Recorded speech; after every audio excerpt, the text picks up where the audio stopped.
କହିକି ବନ୍ଦ କରିଦେବି। ସବୁ ଜାଣିଲ ପାଣିରେ ରହୁଥିବା ଜୀବମାନେ ସବୁ ଜାଣିପାରିଲ? ଆଉ ଥରେ ଦେଖଉଛୁ କହିବ ହେଲା। ଫାଷ୍ଟ ପାଣିରେ କି ରୁହେ? ମାଛ।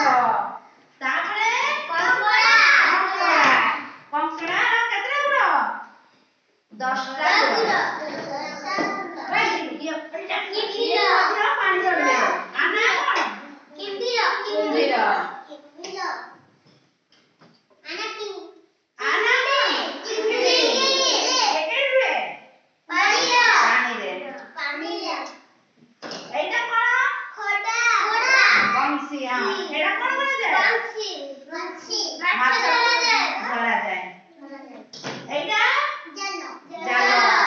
ମାଛ ଖାଇବା ପାଣିରୁ ଛଣା ଯାଏ।